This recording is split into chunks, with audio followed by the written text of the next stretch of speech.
So, most attorneys are distributing their time and energy over low leverage tasks. And the results they get are, not up to the kind of high performance we would like to see. So, we're going to teach people how to defend their most strategic time blocks, create boundaries, and create space to really think and grow. Welcome to Great Practice, Great Life by Atticus Incorporated.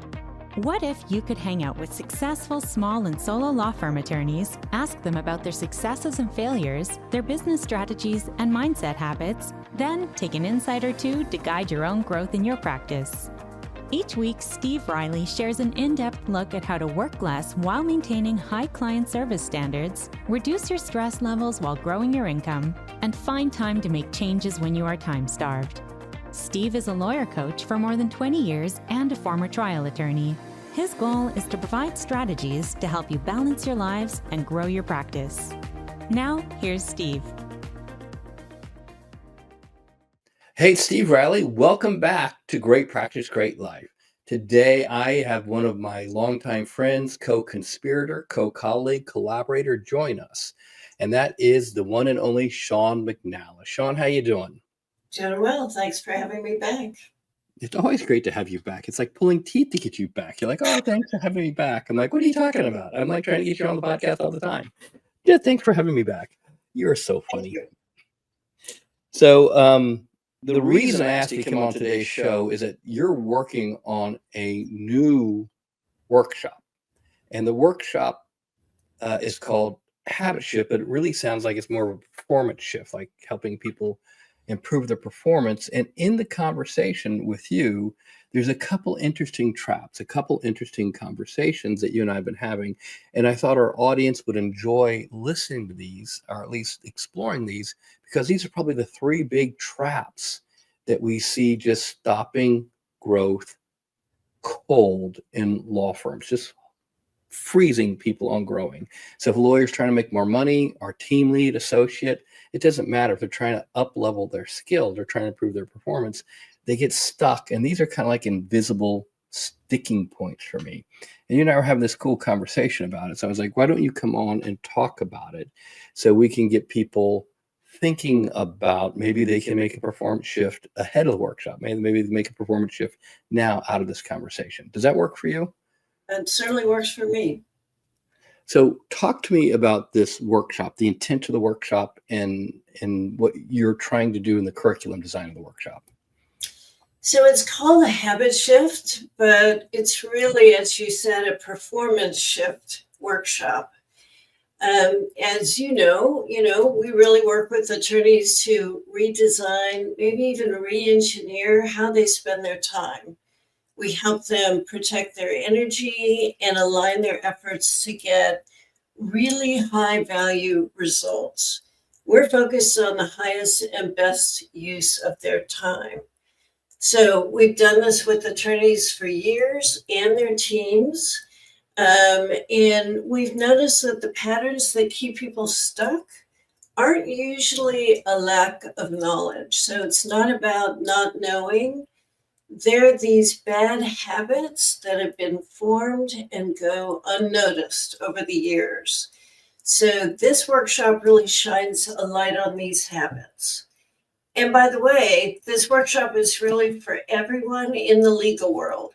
So if you're a sole practitioner, if you're a team leader, paralegal, staff member, Atticus alumni, it's really open to everyone, Steve.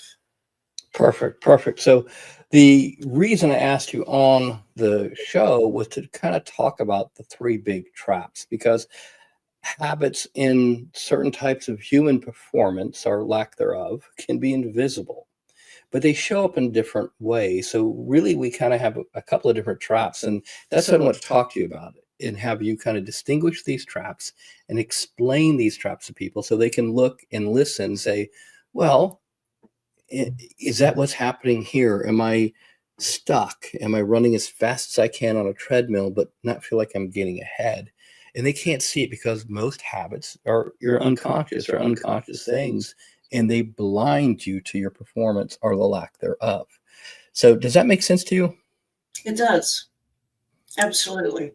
Well, let's talk about trap number one. So if you're trying to coach a lawyer and you've been doing this for decades, right? And you've written our books, you've written a lot of content. But if you look at lawyers, they just get stuck. And once again, team lead, legal assistant, associate, doesn't matter. Just any human being who's trying to perform at a different level. Boom. What's the first place they get stuck? Well, they get stuck in their bad habits. And it's the first one is the time starvation trap.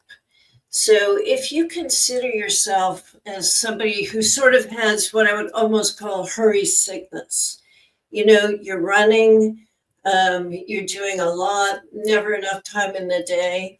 We're going to start out this presentation when we do it in June with a time audit, because until you can see where your time's going, you can't fix it, right? So most attorneys are distributing their time and energy over low leverage tasks. And the results they get are, not up to the kind of high performance we would like to see.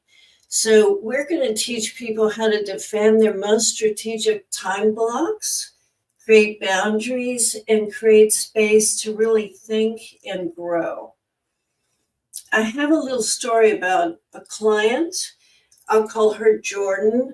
So, family law attorney, she was, kind of stuck in the day to day, a lot of hearings, client emails, emergency motions.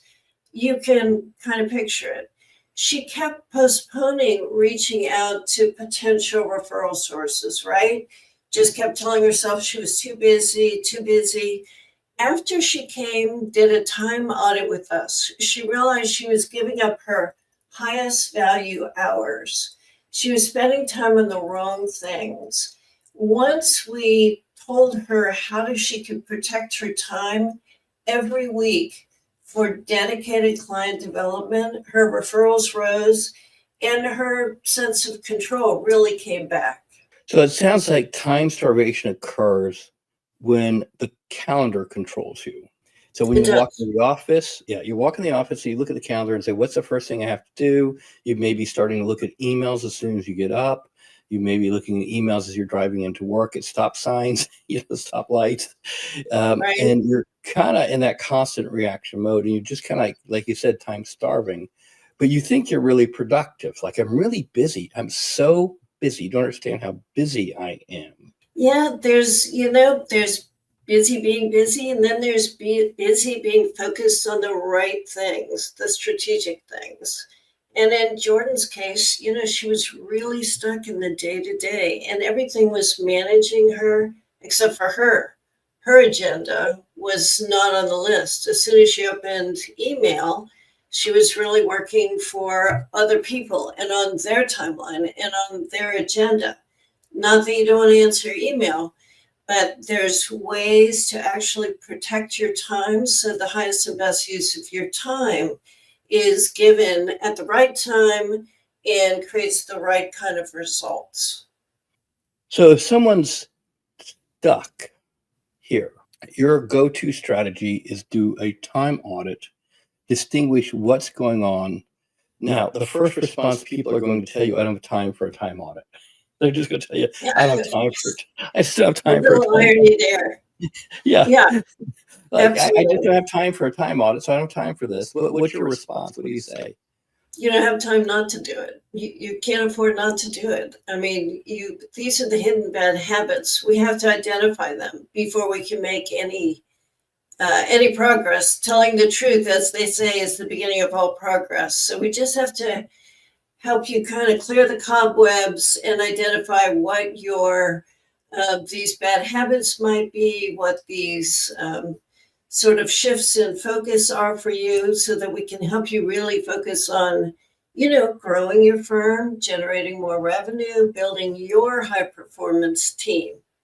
It's a great point. It makes me reflect back to when I was practicing and I kind of maxed out my calendar. my team was managing me and I wasn't managing my focus. My emails, my phone calls were managing me. I wasn't managing my focus. And I was just, like you said, time starved. I couldn't see what was going on, but I just felt busy and frustrated all the time.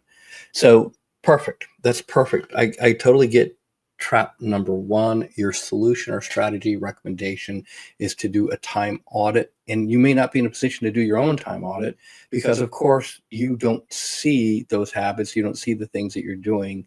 And that's the benefit of a coach. That's the benefit of a workshop, where somebody pulls you out of the fishbowl that you're in, has you look at the fishbowl, then drops you back in.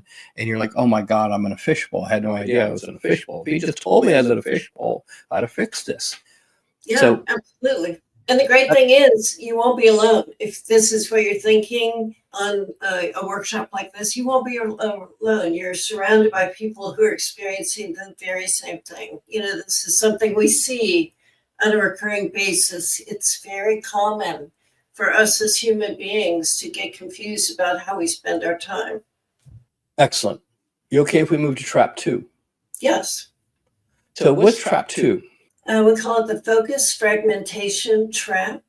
It's that very busy state of mind, but you're actually doing a lot of things. You're not delivering on results. You have that fragmentation going on.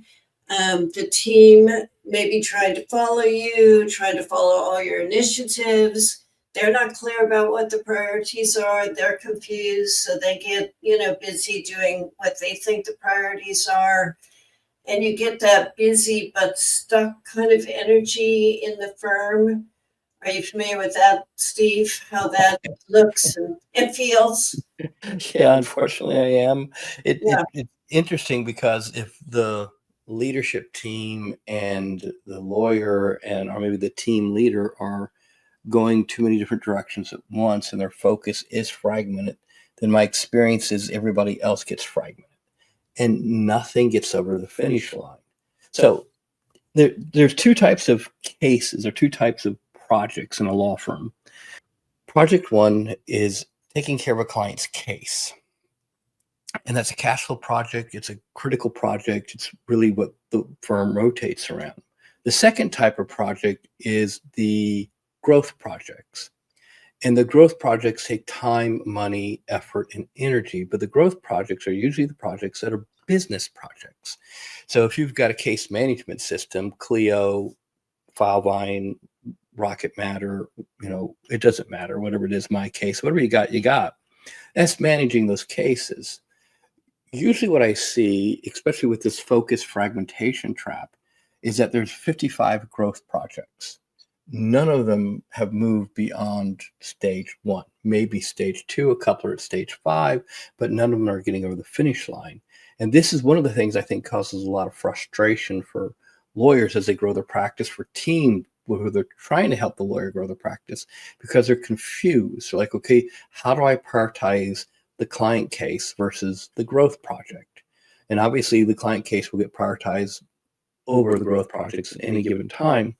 But the lawyer who's always chasing cash flow and the team's always chasing cash flow sometimes drop those growth projects and then get confused. They're like confused, like what's going on? Like I got no visible results. I'm doing this. I feel overwhelmed. I'm stuck. And I think the team morale really starts to pay the big price because the team's like, we're just running in place. And the lawyer's yelling louder and more frustrated.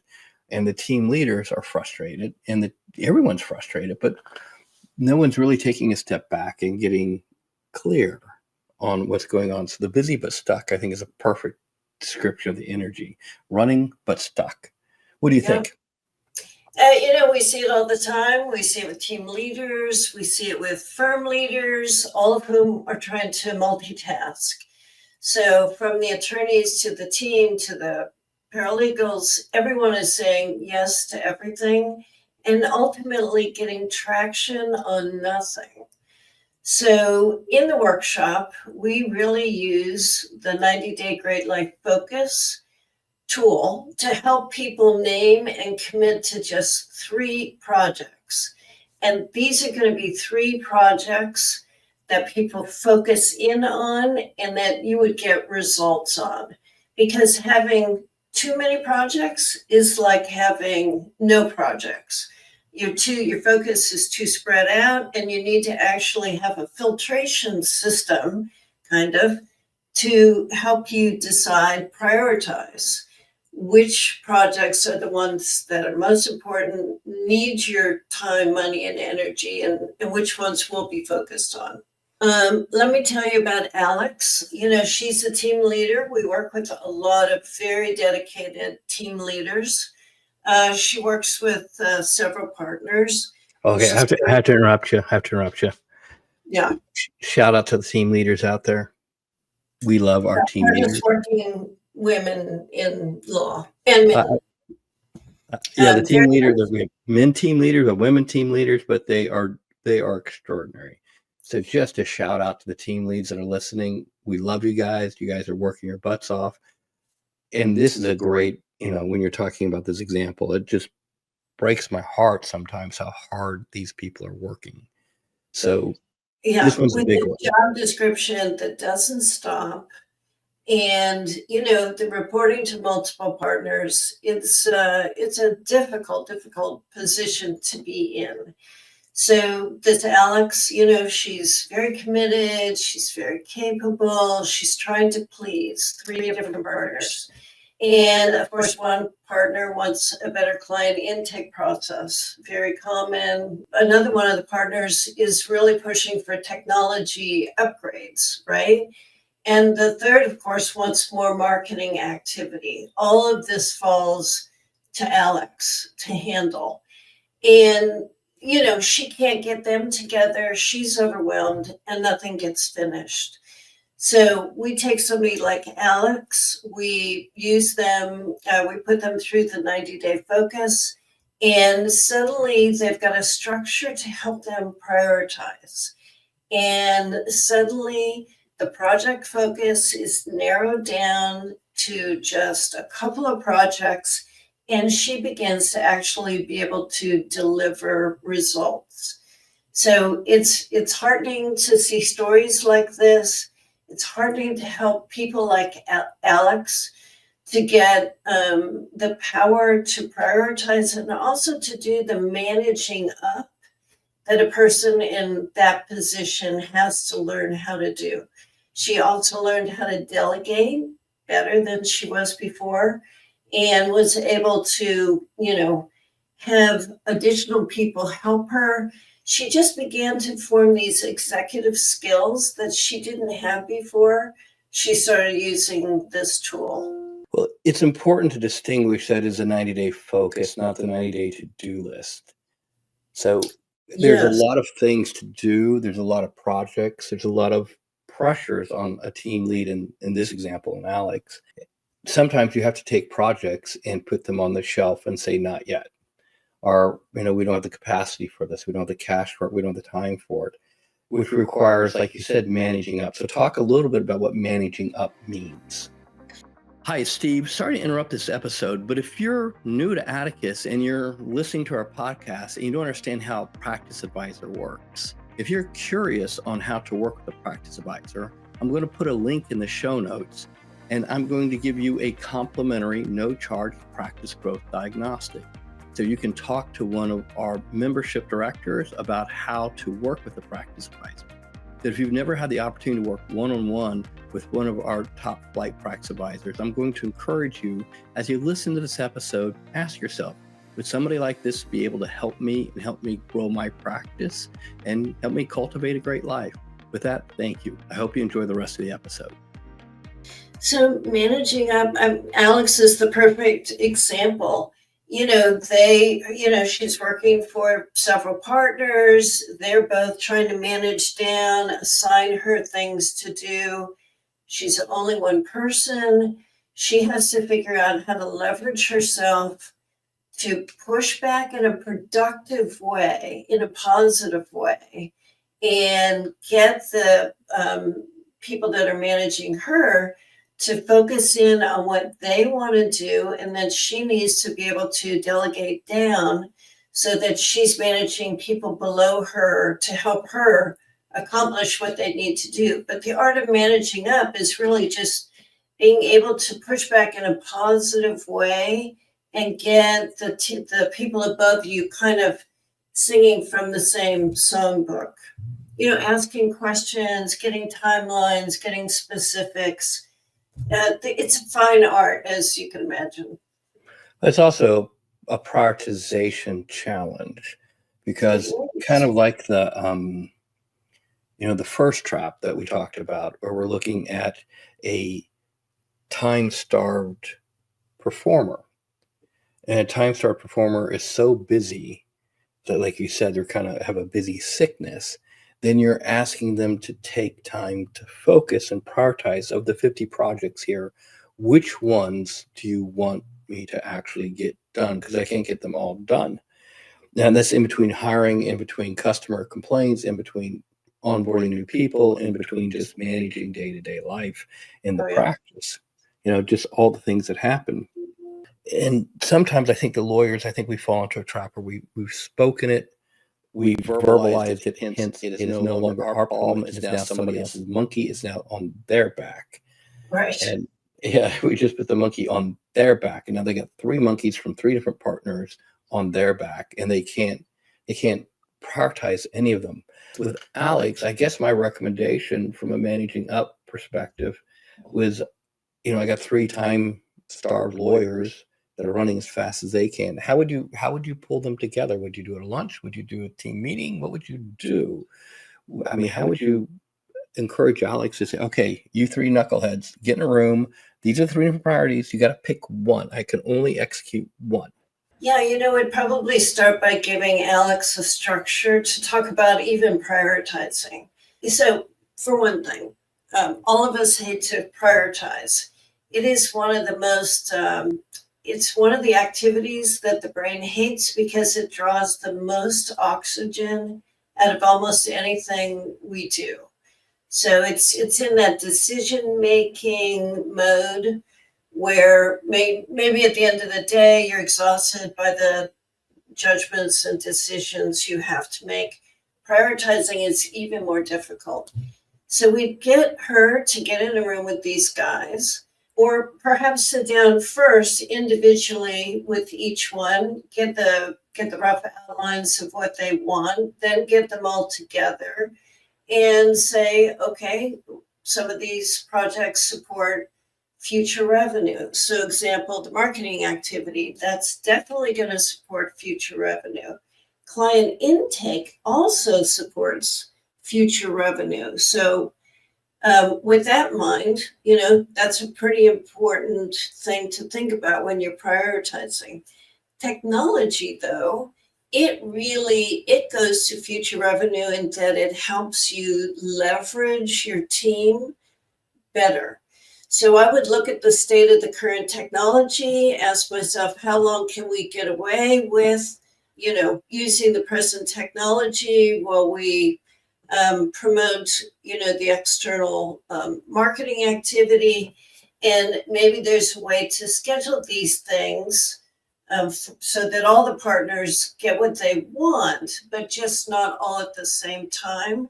But if she can bring them some ways to think about what's a true priority according to revenue generation, future business, leveraging the team, she might be able to foster a discussion and get them somehow to agree on a timeline.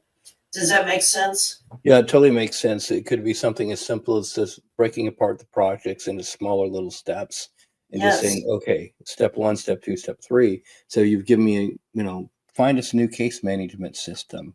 Well, that is not an easy project. It sounds easy, but it's not. So she may say, well, let's agree to the most important criteria among the partners, create a scorecard. Then I'll go look and bring back the top 3 based on the scorecard. Something as simple as that. So Shawn, what's trap 3? The success through sacrifice trap. This one sounds painful, Shawn. I don't like this one. Success through sacrifice. This one sounds very painful. I don't even like the title. All right, so what is it? It's sort of the trap that we fall into, that if we work harder, if we work longer, success will eventually come. But unfortunately, by the time it comes, you're exhausted and unclear and, perhaps even underpaid for all your efforts. It feels like the noble thing to do. The law office culture rewards, exhaustion more than taking it easy. So it's something that's just a big part of the culture. And it's it's one of those automatic underlying behaviors that we see when people come out of a law office. And, it's something they need to examine for themselves. I hate to say the old saying, but it's not about working harder, it's about working smarter. And working smarter isn't about hustle, it's about leverage. We're all about leverage. So in the workshop, we talk about that 20% of tasks that drive 80% of the results. This is the old 80-20 rule. And it's so important that people apply this to their tasks and their activities so they can really get focused on what is the highest and best use of their time. So I'll give you another story. This is about Taylor. She was solo practitioner. She's about 6 months into running her firm. She's doing everything. And she's a woman that thinks, I can do it all.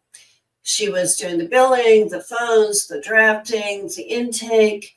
She kept saying to herself and anyone else that would listen, I can't find good people. They're just not out there. But after coming to one of our workshops, she realized that she was a big part of this problem.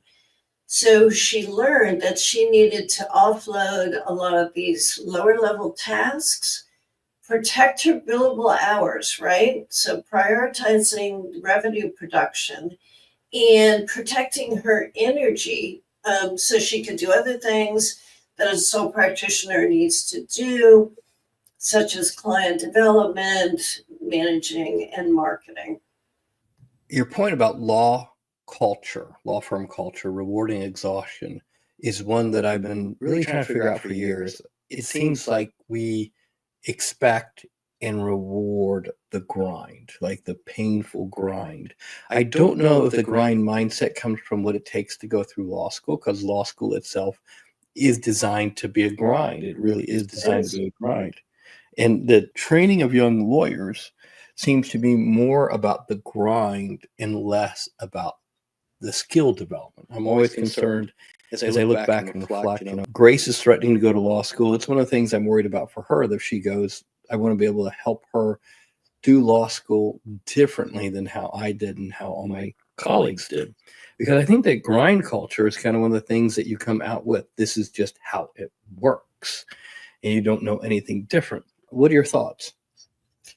I think the grind of law school carries over into the culture of law firms. I think if you look like you're working hard and you're really, focused, it looks like you're doing a great job. It's kind of the American way also. If you're working hard, everyone will tend to think you're very successful, you're dedicated. These are noble kind of labels, and we cultivate this in our culture, and especially in the law firm culture. Okay, Shawn, here's my challenge to you. We have someone who's time starved, their focus is fragmented, they're running as fast as they can, they feel like they're sacrificing their own health, they're probably on the verge of burnout, and you're saying either get a coach, come to a workshop, start a program, do the habit shift workshop. But they're like, do you not understand how crazy this sounds? Because I don't have the time. Let alone the money, I don't have the time. My challenge to you is for anyone who's listening that feels the same way I do about this. How do you help them find the time to do the investigation, the exploration, the learning, the behavior change to shift? Well, I'd say it does take a little of an investment of time, but I have 3 tips that I'd like everyone listening to listen to and decide if doing these three things, and they're kind of bold, might get them some time back in their life. The first one I'm going to start with is do a better job with client selection. As you know, we are all about ranking, clients A, B, C, and D. Well, it's the C and D clients that you're working with that are creating havoc, chaos in your firm, costing you a lot of extra time. C and D clients are uncooperative, they're late, they don't appreciate what you're doing, they don't send referrals, and they're just difficult to work with. So do a better job in weeding these people out to begin with. My second tip is take the C and D clients that you've got right now, try to, if you can, graduate the C level to a B level, but take your D clients and fire some D clients. You can do it face to face, you can do it with a letter. Just do it. Sometimes it looks like referring them out to someone else that might better serve them. You can and you should do this for your own sanity. The final one is what I'm going to call just say no, especially to any volunteer organization that you're a part of and that you're probably overcommitted to. I've done this myself. I know what I'm talking about. It's easy to say yes, we want to help, we think it's marketing, but in many cases, you're just doing a lot of work and not getting paid for it. It's diluting your energy and really detracting at a certain point from the quality of your life. So, Steve, those are three kind of bold moves that I recommend people do to find a little bit more time in their life. And I like it. I want to talk a little bit about number 3. I am going to put a link in the show notes for people who want to check out the Habit Shift workshop, which is really Okay. about performance. So if they feel like they're like Jordan, Alex, or Taylor, they're struggling with these different things in their life. If you're a former member of Atticus alumni, or if you're a team lead, associate, you're trying to up level your performance, check it out. But the third tip, I want to spend some time on here, Shawn, because Okay. this is one that I've coached people on, I've coached myself on, which is maybe not saying no, but at least say pause. Yes, you Lawyers, push yeah, the pause button. you just push the pause button. And, at one point I was on a certain bar committee. I was on a board at 2 boards at the church.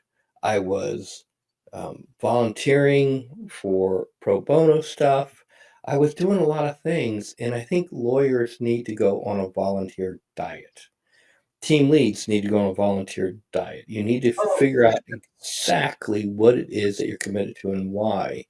Now, I understand a lot of time people are doing it for marketing purposes, but my experience is, at least my personal experience, is that a lot of the volunteer commitments actually don't generate business. They just make you very, very busy. My wife and I have agreed that we won't serve or do anything on another charity without the other person's permission. So for her, she needs my permission. For me, I need her permission, because both of us are suckers for a good cause or for something we care about. But we have to protect each other. We have to protect our marriage. We have to protect our time. And like you said, prioritization. By the way, when you're talking about prioritization, Shawn, yeah, something funny hit me. yeah. Yeah, that's why marriage works. You have to prioritize. I have to prioritize all my focus on one woman and just one woman alone. And, and there's just something hard about, being that focused. It Absolutely. it It's hard work. simplifies life. It simplifies life. You prioritize, it It simplifies. does. It It simplifies. does. That's So, right. so hey, thanks for taking the time to come and hang out with us today. I appreciate it. I Sure. think your 3 tips alone are worth the price of admission to anything. 3 tips alone are worth the price of admission. My favorite one was the last one, which was either say no or pause. resign. It's probably the biggest thing I have to do with a lot of the lawyers I start coaching with that are oversubscribed, and they're suffering from the three traps you talked about. They're sitting there feeling, first and foremost, is feeling like, oh my God, I don't have any time to make change. And the Right. example that you were talking about with Jordan is perfect because they're running as fast as they can, they're billing what they can, but they're actually not moving forward. So until they reorganize and refocus their time and energy on certain key projects and go through trap number 2, which is the focus fragmentation, figure, okay, what do I have to prioritize on? And realize that they're burning themselves out, kind of going through trap 3, just thinking that success through sacrifice is the way to go, or sacrifice is the price you pay for success. All 3 of these are difficult traps that impair performance for future growth. And you really can't change that until you kind of take a step out of that fishbowl, look at it, and then make a decision of how you're going to invest time, money, and effort to make it change. And that change obviously needs to be aligned and prioritized with what that great life and great practice vision looks like. Shawn, you've been developing curriculum, you've written books, you have coached lawyers for 30 years. What's your last piece of advice for someone who's saying, yeah, but Shawn, I just don't have the time? What words of encouragement would you give them as if they were your best coaching client? You will never just find the time. The time will never just conveniently present itself. Life just doesn't work that way. If you want to make a change, you've got to aggressively carve out the time for yourself. You've got to really draw a line in the sand and say, with this, I will not put up with this any longer. I'm going to make a change. I will carve out the time. So those are my words of advice. I think that's great. One of the ways I've heard you say this before, and you were very soft on it this time, you always said it aggressively, like you have to aggressively draw that line. You have to aggressively carve out the time. And that makes sense to me because if you want a great life, you want a great practice, you have to earn it. You don't get it for free. You don't find it. You don't find it. You have to earn it, and you have to do the things like you're recommending. So thank you, Shawn. Thanks for being here. Any final thoughts? I hope my 3 tips were useful. I hope people, take advantage of those and learn something new about themselves. Thanks for having me, Steve. Shawn, always a pleasure to have you. Thanks for being here today. Thanks for joining this week's episode of Great Practice, Great Life. Please tune in weekly to get the next episode. If you enjoyed the episode, please subscribe, like, and don't hesitate to share it with a friend who you think this episode could help. With that, thanks, and I hope you enjoy next week's episode.